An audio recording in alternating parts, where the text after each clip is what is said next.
Hello বন্ধুরা, welcome to only sports view. তো এই ভিডিওতে কথা বলবো এএফসি চ্যাম্পিয়ন্স লিগ 2 নিয়ে। তো এএফসি চ্যাম্পিয়ন্স লিগ 2তে ভারত থেকে দুটো দল ভারতকে রিপ্রেজেন্ট করবে এবারে এএফসিতে।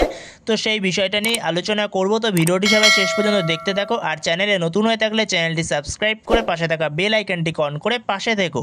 তো আজকে সন্ধ্যে 7:30 থেকে ম্যাচ ছিল এফসি গোয়া ভার্সেস আল সিবের মধ্যে এএফসি চ্যাম্পিয়ন্স লিগ 2 এর প্রিলিমিনারি রাউন্ড। তো সেই ম্যাচটা শেষ পর্যন্ত এফসি গোয়া 2-1 গোলে জয়লাভ করেছে, যেখানে এফসি গোয়ারে দুটো গোল করেছে। প্রথম গোলটা করেছে ড্রেজান ড্র্যাজিক, আর সেকেন্ড গোলটা করেছে সেকেন্ড হাফে জেভিয়ার সিবেরিও।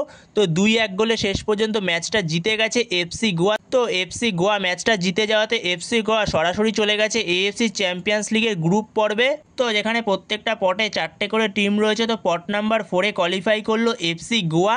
এছাড়া ভারত থেকে আরও একটি দল যারা আগে থেকেই কোয়ালিফাই করে গেছিল, মোহনবাগান। তো Mohun Bagan ISL league shield champion হয়ে কোয়ালিফাই করে গেছিলো। তো মোহনবাগান রয়েছে পট 3-তে।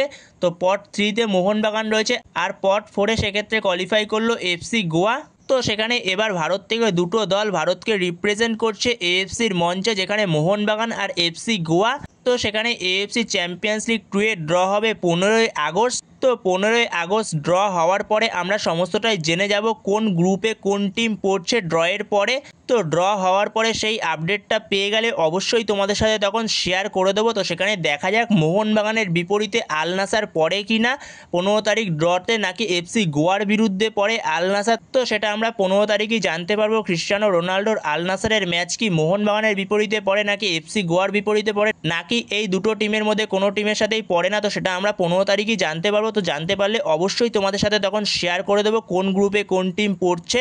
তো এর জন্য অতি অবশ্যই চ্যানেলটিকে সাবস্ক্রাইব করে রাখো একটা করে সবাই। তো বন্ধুরা, এই ভিডিওতে এই আপডেটটা নিয়ে আলোচনা করার ছিল। তো ভিডিওটি ভালো লাগলে অবশ্যই লাইক শেয়ার সাবস্ক্রাইব করতে ভুলো না। তো নেক্সট ভিডিওতে দেখা হচ্ছে, ততক্ষণের জন্য বাই বাই।